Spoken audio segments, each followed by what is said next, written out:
Class UKG का English का syllabus with worksheet. आपको ये सिलेबस हेल्प करेगा इस लॉकडाउन के टाइम पर आपके बच्चे की स्टडी में, क्योंकि फिलहाल तो स्कूल अभी नहीं खुल रहे हैं, तो आप सिलेबस के थ्रू बच्चों को घर पर ही स्टडी करवाएं। और इस सिलेबस के साथ मैंने वर्कशीट भी मेंशन करी है, तो इजी रहेगा। तो चलिए स्टार्ट करते हैं हमारा आज का सिलेबस। फर्स्ट है रिवीजन। बच्चों को पहले आप रिवीजन करवाएं A to Z alphabet small और कैपिटल।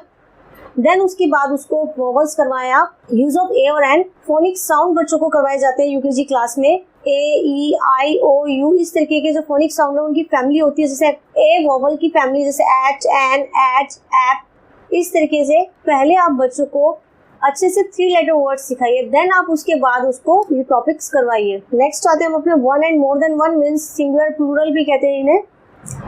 आप जब सिंगुलर प्लूरल करवाते हैं बच्चों को, तो आप कोशिश करें जो भी उसने सीबीसी वर्ड सीखे हैं, जो भी आपने 3 लेटर वर्ड बच्चों को सिखाए हैं, जैसे कार, कप, उसी से रिलेटेड आप उसे सिंगुलर प्लूरल करवाएं। जैसे car, cars, head, heads, pen, pens, ताकि बच्चों को इजी रहे रीड करने में।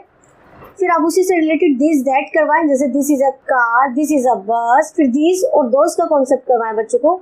Use of he, she, his, her. Next आते हैं use of I, my, you, your, use of and next use of what. जब बच्चों को सीबीसी वर्ड बहुत अच्छे से क्लियर हो जाता है, तब उसके बाद ये सिलेबस कवर करवाया जाता है। पहले उन्हें वर्बली करवाया जाता है, फिर उन्हें रिटन करवाया जाता है। ये पेरेंट्स ये सोचते हैं कि बच्चा कैसे अभी 3 लेटर वर्ड्स पढ़ना भी नहीं सीखा और ये सब चीज कैसे कर लेगा। ये दिस दैट दोस पेरेंट्स के लिए इजी है, बट बच्चे को कैसे करवाया जाए, ये पेरेंट्स की सबसे बड़ी प्रॉब्लम होती है। तो मेरी ये वर्कशीट आपको हेल्प करेगी कि आप बच्चों को किस तरह से सिखा सकते हैं। तो चलिए स्टार्ट करते हैं हमारी आज की worksheet. Right A to Z, small letter and capital letter में आप बच्चों को A to Z लिखवाएं। पहले आप ये चेक करें कि बच्चों को A to Z प्रॉपर आता है या नहीं, कितना टाइम लेता है वो A to Z लिखने में। व्हाट्स कम आफ्टर बिफोर करवा सकते हैं इससे रिलेटेड आप। देन आप बच्चों को वोवल्स करवाएं। ये मैंने स्मॉल एंड कैपिटल लेटर में अल्फाबेट लिखे, आप बच्चों को इससे वोवल्स फाइंड आउट करने के लिए कहे। आई, ई, इस तरीके से, ओ, ए एंड लास्ट यू। फिर इससे रिलेटेड एक एक्सरसाइज है, आप इसे किस तरह से करवा सकते हैं। बच्चों को पहले खुद से ही वोवल्स लिखने के लिए दें। फिर आप उनसे पूछ सकते हैं फर्स्ट लेटर उसका दिखाएं, सी, सी इज इट वोवल? नो, तो इसके सामने ए का यूज होगा। ई वोवल है, वोवल्स में आता है, यस, तो इसके सामने हम एन का यूज करेंगे। इस तरीके से आप बच्चों को देखकर लिखने के लिए कहें। 1-2 बार बच्चा इस तरह से प्रैक्टिस करेगा। आप सिर्फ 5 मिनट्स उसे ये एक्सरसाइज करवाएं। Question 4, right each word below the correct article.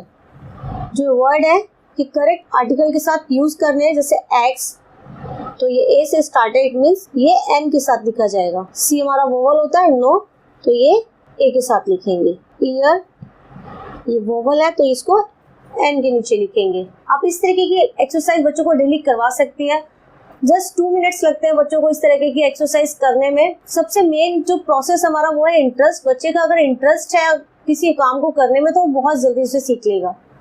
तो आप यही कोशिश करें, कुछ इंटरेस्टिंग सा बनाएं ताकि बच्चा एंजॉय करता हुआ उसे करे। Circle the rhyming word. जैसे आप देख रहे हैं मैंने राइमिंग वर्ड लिखा हुआ है, जैसे लिखा है टॉप, कॉप, हॉप। बच्चों को लास्ट के 2 वर्ड्स देखने हैं, ऑप, फॉक, नो, मॉप, ऑप। ये लास्ट के जो 2 वर्ड्स बच्चों को मैच करने हैं, इस तरीके से उन पे सर्कल करना है। इसी तरीके से यहाँ लिखा है सन, तो सन से रिलेटेड जितने भी हमारे राइमिंग वर्ड है उन्हें सर्कल करेगा बच्चा। वेट, लेट, इस तरीके से, जिप, लिप, डिप। अब आते हैं अपने क्वेश्चन नंबर 6 पे। Fill the blanks with correct set of letter. जैसे यहाँ हेन की पिक्चर बनाई है और नीचे मैंने ये 2 लेटर्स लिखे, ई एन और ए एन। तो बच्चों को मैच करना है कि कौन सा सेट करेक्ट है। ई एन लिखा जाएगा हेन के लिए या ए एन लिखा जाएगा, तो यहाँ पर ई एन लिखा जाएगा, तो इसलिए हेन। बच्चों को पहले इन लेटर्स की प्रैक्टिस करवाए, देन उसे एक्सरसाइज करने के लिए दे ताकि बच्चों को इजी रहे। डॉग की पिक्चर बनाइए तो साउंड चेक करना, डॉग, ग साउंड आ रहा है, तो यहाँ ऑट है या ऑग है, तो हम इस पे करेक्ट करेंगे और यहाँ कैट को लिखेंगे। बच्चों को एक एक्टिविटी इस तरह से भी करवा सकते हैं। नेक्स्ट आते हैं हम question number 7। Look at the picture and right their name. या पिक्चर लगाइए, इससे रिलेटेड इसका नाम लिखना है। जैसे चाहिए मॉप, फैन, गन, इस तरीके के पिक्चर आप लगा के बच्चों को लिखने के लिए कह सकते हैं। Question number 8, circle the odd one. यहाँ ये हमारे राइमिंग वर्ड है, इसमें से हमें ऑड वर्ड पर सर्कल करना है। जैसे sit, pit, big, hit. Big is a odd word. Jig, kit, pick, fig, hit. Mop, cap, tap, rap, तो मॉप पर सर्कल करना है। कैप, टैप, लैप, कैच, तो यहाँ पर कैट पे सर्कल करना है। Use of this and that, बच्चों को आप बता सकते हैं जो हमारी नजदीक वाली चीजें होती है उनको हम दिस से मेंशन करते हैं। जैसे आप अपने घर के बाहर खड़े हैं तो आप बोल सकते हैं दिस इज माई हाउस, अगर आपका कोई फ्रेंड आपके साथ है। अगर आप बहुत दूर है तो आप अपने फ्रेंड्स को बताएंगे दैट इज माई हाउस, क्योंकि आप घर से दूर है। इसी तरीके से पैरेट है, ये पास में है तो यहाँ पर दिस आएगा, और ट्रेन आपके सेंटेंस से थोड़ा सा दूर है तो आप यहाँ लिखेंगे दैट इज ट्रेन। इसी तरीके से टू गर्ल्स हैं, यहाँ पर वन था यहाँ टू है तो यहाँ पर दीज का यूज करेंगे, दीज आर गर्ल्स। फिर आते हैं अपने नेक्स्ट वर्कशीट पे, यूज ऑफ ही और शी। बच्चों को ही और शी आप इस तरीके से करवा सकते हैं, या मैंने पिक्चर पेस्ट करके लगाई हुई है, आप चाहे तो हाथ से भी बना सकते हैं। ये लेडी की पिक्चर है तो आप इसको शी के साथ मेंशन करेंगे। बच्चों को बताया जाए मदर या आंटी जो होती है वो उनके साथ हम शी का यूज करते हैं, और बॉय, अंकल, फादर उनके साथ हम ही का यूज करते हैं। इसी तरीके से गर्ल है तो गर्ल को हम शी के साथ मैच करेंगे, ये अंकल की पिक्चर है तो अंकल को हम ही के साथ मैच करेंगे। आप इस तरीके के कॉन्सेप्ट बच्चों को करवाएं। आप उन्हें नॉर्मली घर पे भी एक रिलेटिव है उनके बारे में पूछ सकते हैं, जैसे चाचा, तो ये चाचा को हम ही के साथ मैच करेंगे या शी के साथ, तो बच्चा अपने इजीली बताएगा, बुआ, मामा, मौसी। इस तरीके के रिलेटिव के साथ आप बच्चों को ही और शी का कॉन्सेप्ट बहुत इजीली समझा सकते हैं। Use of he, she, his, her. अब इसका यूज कैसे करना है, जैसे this is a Riya, dash is a good girl. अब रिया एक गर्ल है, बच्चे ने भी ही शी का कॉन्सेप्ट किया है तो उससे अच्छे से पता होगा कि रिया इज अ गर्ल, ये एक लड़की का नाम होता है तो इस गर्ल के साथ हमेशा हम शी का यूज करेंगे, she is a good girl. और यहाँ पे मेंशन भी है कि एक गर्ल है तो शी आएगा इसके साथ। दिस इज अ राजू, राजू एक बॉय का नाम है तो बॉय के साथ हमेशा ही का यूज करेंगे। ही प्लेज विद, और ही के साथ हमेशा हम हीज का यूज करते हैं, he plays with his puppy. Use of I, my, you, your. I am Rahul, this is, I के साथ हमेशा माई का यूज होता है, this is my bat. You are Neha, और यू के साथ हमेशा योर का यूज किया जाता है, you are Neha, this is your doll. Am Sonu, am के साथ आई,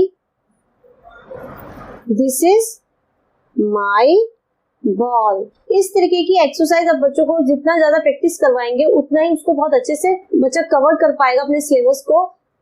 तो आप कोशिश करें बच्चों को इस तरह से प्रैक्टिस करवाएं। लास्ट आते हैं हम अपने यूज ऑफ व्हाट। बच्चों को क्वेश्चन आंसर की प्रैक्टिस करवाई जाती है, पूछ सकते हैं what is this, what is that, what is this. इस तरीके से आप उसे क्वेश्चन के थ्रू लिखने के लिए भी कह सकती हैं, जैसे व्हाट इज दिस तो उसे बोलेंगी दिस, इसी में से देख कर लिखना है आपको, this is a watch. What is this, this is a fan. What is this? This is a jug.